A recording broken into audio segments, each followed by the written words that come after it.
everybody, Jim here, welcome back to Mad Panic Gaming. Today, since I've made several videos on the best Nintendo Switch shoot-em-ups recently, I thought I might as well go back to the 16-bit consoles and take a look at the best there as well, because this is a genre that the fourth generation of consoles certainly did justice. So today we start with the Sega Genesis, the 16-bit console that arguably featured the best lineup of shooters of its day, and I've narrowed it down to 8 titles that I think are the absolute best.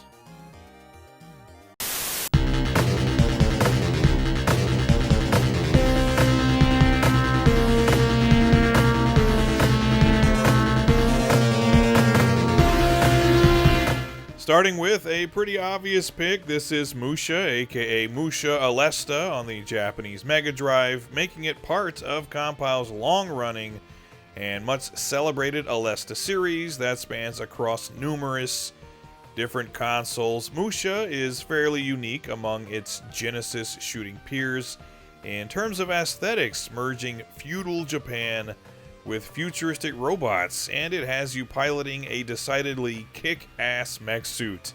And the gameplay here is simply fantastic. You start out pretty weak, but the power-ups start pouring in almost immediately, and they come in 2 varieties.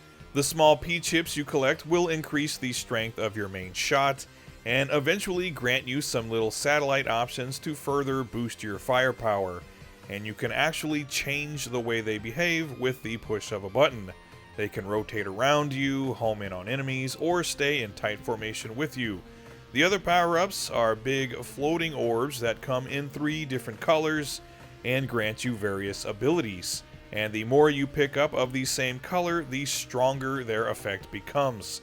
Eventually, the green orbs give you a big super laser. The blue orbs create a durable shield around you that is extremely useful, and the red orbs equip you with black hole missiles that can suck up enemy bullets. Again, very useful in a game like this. With all that firepower available to you, plus a pretty generous allotment of 1-ups, MUSHA is actually one of the more forgiving shooters on the Genesis. But that's not to say it's not challenging at all, because it certainly can be. But the challenge is fair. You can increase or decrease the difficulty level, of course, but the gameplay always remains fast, frantic, and very fun. Lots of cool power-ups, some intense boss battles, outstanding graphics, not just by 1990 standards, mind you, but of the generation as a whole, and a seriously kick-ass soundtrack. Taking all of that into consideration, this is probably my favorite of the Genesis shooters, but even if it's not your favorite, it's hard to argue it's not among the best. Simply put, MUSHA rules.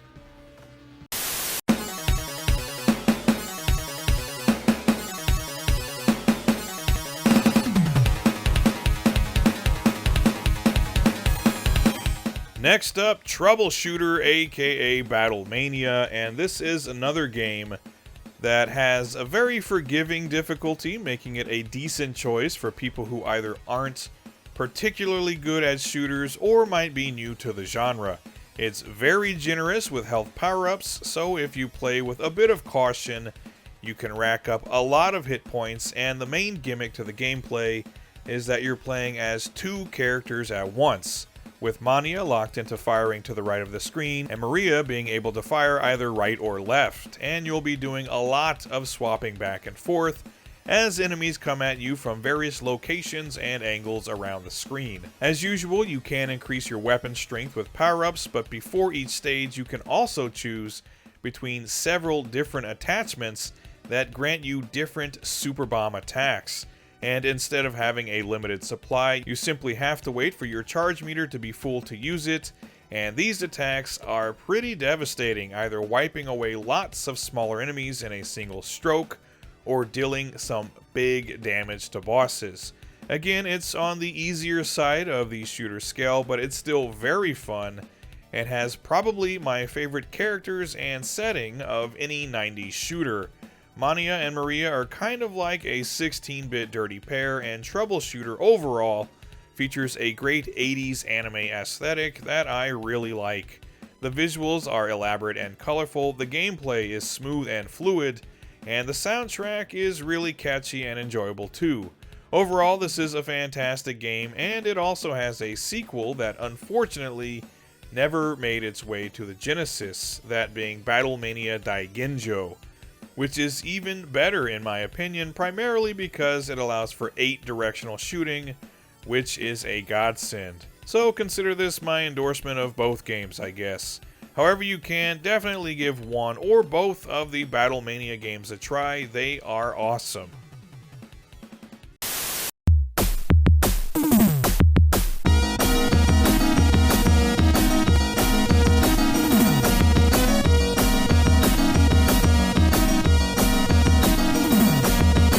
Next up we have Gaiares, which is another 1990 release, and this, I would say, is a considerably more difficult game than the two we just looked at, but it is also supremely fun. It's another side-scrolling shooter, and the main gimmick here is what the game calls your TAS system. Basically, it's a little satellite that follows your ship around that you can deploy with the push of a button.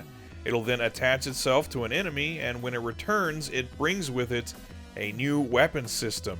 So, depending on the enemy, you could get a multi-directional shot, a homing shot, or a powerful laser beam. And the more times you draw from the same enemy type, the more powerful that weapon becomes. So, if you're anything like me, you'll memorize which enemies give the best weapons, and hit them over and over again until you're an absolute killing machine.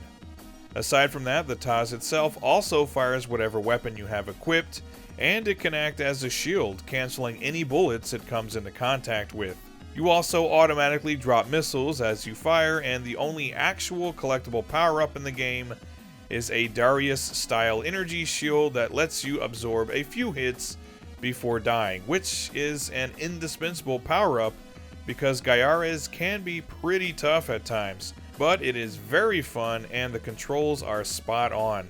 It also features some damn good graphics for 1990, and the soundtrack is pretty good too. So overall, this is an excellent game, and definitely the best shooter by Telenet. Some people think this is the best shooter on the Genesis bar none, and while I personally don't think it's the absolute best, it's definitely among the best. This game kicks ass.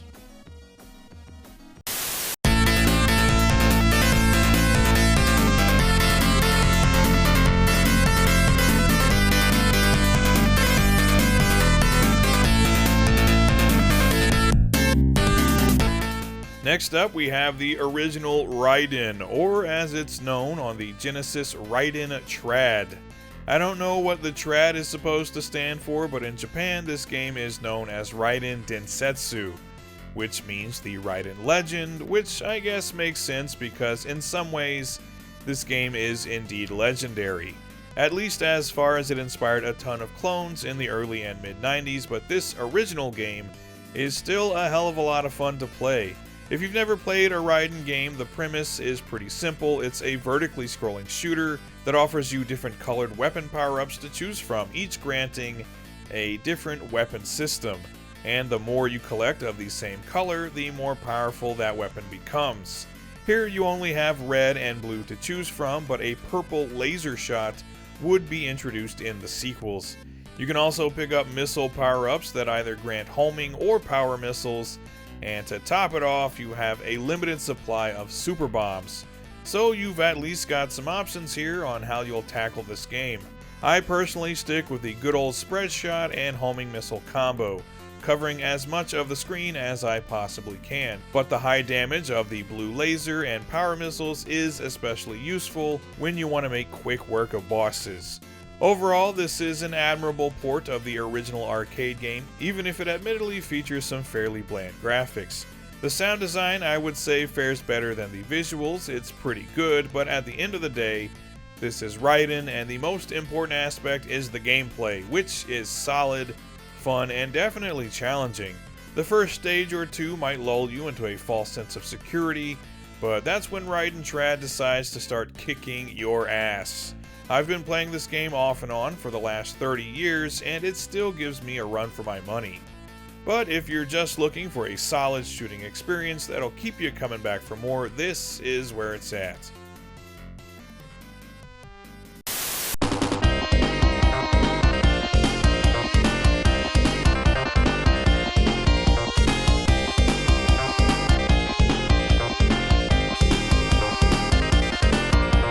Next up, we have Advanced Buster Hawk Gleylancer by Messiah. And this is a game that until very recently had been a Japanese Mega Drive exclusive, but a company called Retrobit recently released an English reproduction cart that can be played on original hardware, which is awesome because now many more people can enjoy this especially great shooter. It's another game that is very approachable for newcomers, as its default difficulty setting is rather forgiving, and the main gimmick to the gameplay is the 2 satellites that hover around your ship. You can change their weapons out with power-ups obviously, but before you start playing you have the choice of 7 different behaviors for them. So you can have them automatically lock onto enemies, which is obviously very useful. They can follow your ship Gradius style, which can also really come in handy, or just have them fire in the direction corresponding to your movement. It's a pretty cool little gameplay feature, and the weapons at your disposal include things like a twin shot, lasers, and a flamethrower, which I'm not sure how that would work in space, but screw it, it's video game logic. Anyway, Gleylancer plays really well, the controls are tight and responsive, and the experience overall is really fun, again, even if it can be a bit on the easy side. Another big selling point though is the outstanding visuals, which really do show off the capabilities of the Genesis. Lots of detailed backgrounds, elaborate enemy designs, and some nice looking cutscenes as well, and the soundtrack is also pretty damn good. This is a game that I put in the same category as something like Troubleshooter, where sure it's not the most brutal shmup ever made or anything, but when you take everything into account, it's an all-around solid game and one of the best Genesis shooters.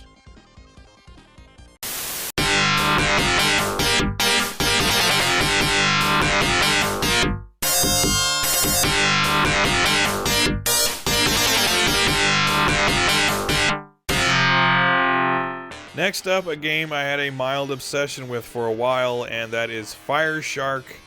And it's hard for me to pinpoint why I like this game so much, because it honestly does come across as being kind of bland as far as Genesis shooters go, lacking the mech suits and spaceships of some of the other games I'm talking about in this video.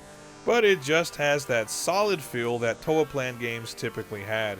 It's kind of similar to Raiden in that it's a vertically scrolling shooter with a few different colored power-ups that give different weapons, but you'll also be needing to collect separate power-ups that increase your ship's strength, and only after collecting 3 of them do you go up a level. And yes, when you get the red flamethrower weapon to full power, it is indeed epic.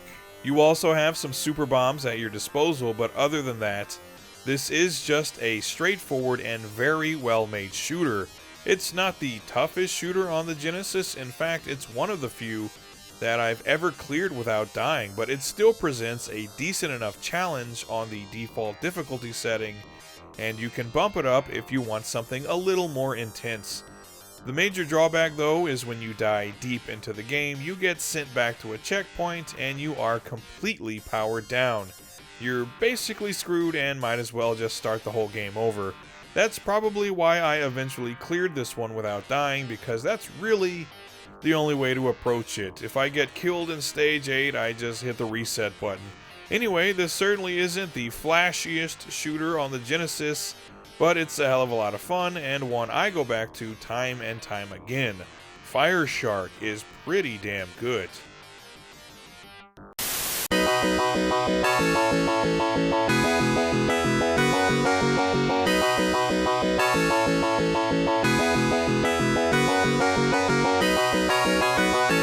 Next up, we have the amazing, wondrous, and other adjectives. It's Truxton, aka Tatsujin.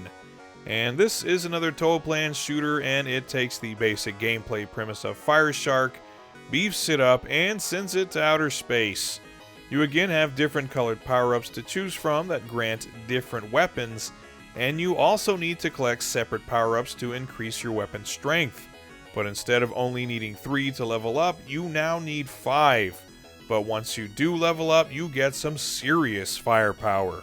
You've got your red spread shot, always a classic, the prerequisite powerful green laser, and the blue electric thunder beam, which is the favorite of most players. You can also collect speed boost power-ups and the all-important super bombs that in this game deploy a nice big skull of death to let your enemies know you mean business. I find Truxton to be considerably more difficult than Fire Shark.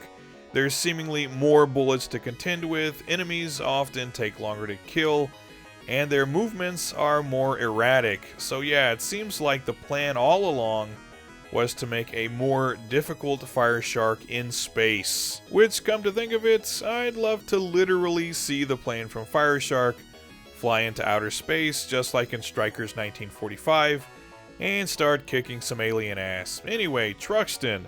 This game is a lot of fun, but be prepared for quite a challenge, and just know that while there are only 5 stages, you have to play through 5 loops to properly beat the game.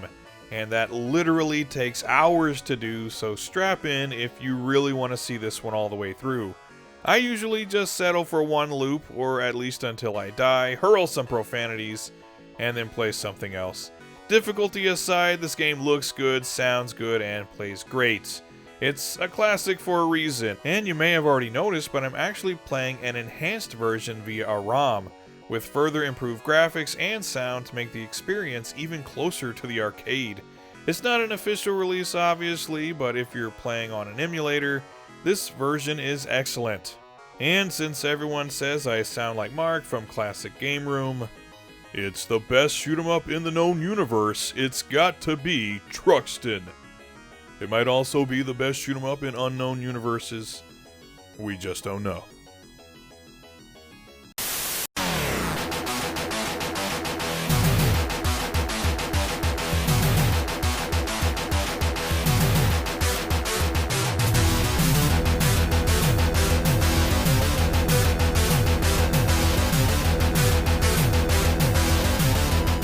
Finally, to cap things off, we've got Lightening Force, aka Thunder Force 4 by Technosoft. And there is some debate over which is the better game, this or Thunder Force 3, but I always go with Part 4 for several reasons. One is that obviously this is a great playing game, it's a lot of fun, and it's at least a bit more challenging than the third game, which leaned more toward the easy side. You have 5 different weapon systems you can acquire, and you can swap back and forth between all of them anytime you like, which is extremely useful because sometimes you need a homing shot, sometimes a tail gun is better, and sometimes you just need that balls to the wall firepower to deal with bosses. Eventually even gaining access to an awesome laser beam charge attack, so plenty of options for destruction here, and it's at least not too easy. Plus, the graphics in Lightning Force are simply breathtaking. I'd say they're definitely the best of any game I've talked about today, and the soundtrack is one of the most kick-ass of this generation of consoles, honestly. It's Genesis heavy metal at its finest. The one big drawback, though, is that with those impressive graphics and tons of activity on screen at any one given moment, there is shock of all shock, slow down in a Genesis game. Oh my god. This definitely hurts the gameplay a bit, but honestly, the game is otherwise so awesome, it doesn't really detract that much from the overall experience. Pretty much anything from Technosoft is great. The whole Thunder Force series is worth playing if you like a good shooter, but I think this game is the highlight of the series, and certainly at the very top of the list of Genesis shmups that you need to play. It's awesome. So there you go, everybody. Those are the games I think are the best shooters on the Sega Genesis. Obviously, there are way more than I covered here, and definitely a lot more really good ones that could also fit well in a video like this. Games like Airbuster, Twin Cobra, Elemental Master, stuff like that. So let me know down in the comments what's your favorite shooter on the Genesis, and what console should I cover in the next video. As always, thanks for watching everyone, and stay awesome. Goodbye.